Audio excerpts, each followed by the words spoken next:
여러분 안녕하십니까, 빨간아재입니다. 이곳은 오늘 경찰이 압수수색을 한 이재명 대표의 습격 피의자 김모 씨가 운영하던 부동산 사무실 앞입니다. 경찰의 압수수색은 오늘 오후에 끝났는데 제가 왜 아직까지 이 장소에 있느냐, 압수수색이 다 끝나고 추가 취재를 좀 했습니다.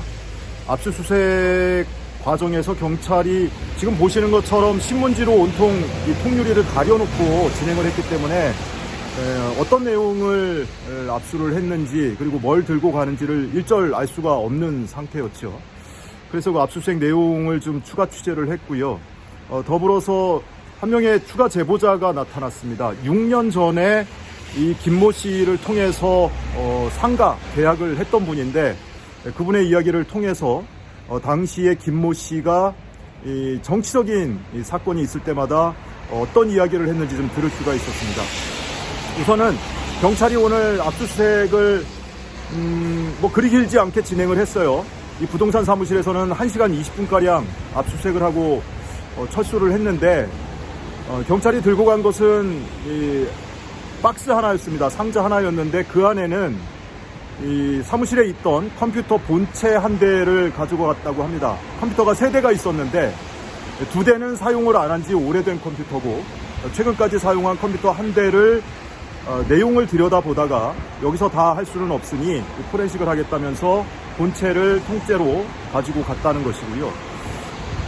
추가로 확인된 내용 하나가 굉장히 좀 충격적인데, 이 사무실 책상 서랍에서 칼 가는 도구가 2개가 나왔다고 합니다.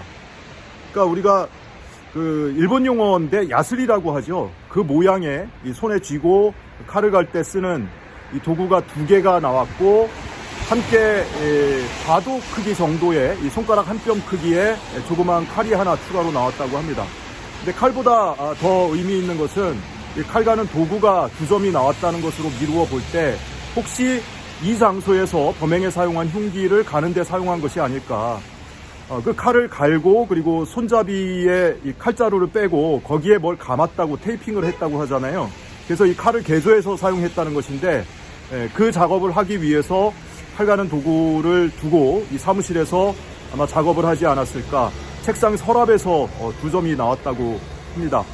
이 이야기를 좀 들을 수가 있었고요. 그 밖에는 컴퓨터도 좀 한참 들여다보고, 여러 가지 서류나 문서도 한참 들여다보고, 문서 같은 것들은 일부 좀 가져간 것도 있고요. 하기는 한데 경찰이 압수수색을 마치고 또는 진행하는 과정에서 별거 없네라는 대화를 나누는 것을 누군가 들었다고 하는 거죠. 그래서 이 장소에서 압수한 물건은 우선은 컴퓨터 본체 1대, 2대는 그대로 두고 갔고요. 그리고 추가로 경찰이 확인한 것이 칼 가는 도구 2개와 작은 손가락 한 뼘 크기의 칼이 이 책상 서랍에서 나왔다라는 사실을 추가로 좀 확인할 수가 있었습니다. 그리고 나서 오늘 이 추가 제보자가 있어서 방금 인터뷰를 하고 나왔는데요.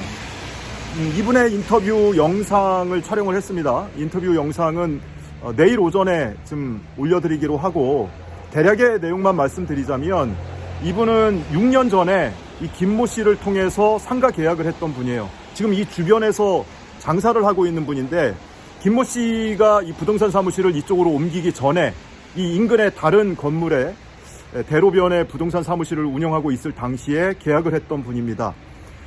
그런데 이분의 증언에 따르면 평상시 친절하고 말수도 그리 많지 않고 점잖았던 사람이 정치 이야기만 나오면 사람이 돌변하더라는 겁니다. 특히 당시가 한 6년쯤 전이니까요.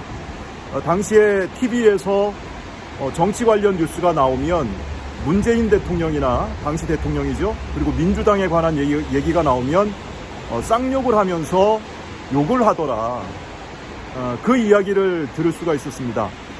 그러니까 지금 언론에 보도되고 있는 것으로 이 김모 씨가 국민의힘에 장기간 당원으로 가입해 있었고, 그리고 지난해라고 해봐야 지금 며칠 지나지 않은 상태죠.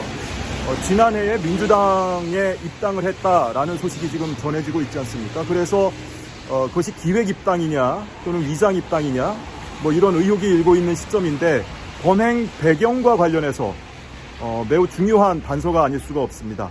그래서 이분의 인터뷰를 진행을 했고, 이 인터뷰는 좀 편집을 좀 해야 됩니다. 그리고 이분의 신원보호를 위해서 블러 처리도 좀 해야 되고 하니까 편집 작업을 거쳐서 내일 아침에 여러분께 인터뷰 내용을 공개해 드리도록 하겠습니다. 이 압수수색 현장에 남아서 지금까지 추가 취재한 내용을 간략하게나마 여러분께 전해드렸고요. 지금 보시는 것처럼 이 현장은 간판은 지금 꺼져 있지만 이 네온은 이렇게 불이 들어와 있고, 그리고 경찰이 압수수색을 진행하면서 이 통유리를 전부 이렇게 신문으로 다 가렸습니다. 그래서 현장에 수십 명의 기자들이 있었는데 압수수색 진행되고 있는 상황을 지켜보거나 또는 촬영할 수가 없는 상태로 진행이 됐고, 다만 목격자를 통해서 이 압수수색을 통해서 경찰이 확보해간 물건, 그리고 경찰이 확인한 내용을 간략하게나마 좀 전해드릴 수가 있었습니다. 자, 6년 전에 이 상가 계약을 했던 이 제보자의 인터뷰는 내일 오전에 다시 여러분께 공개하도록 하겠습니다. 고맙습니다.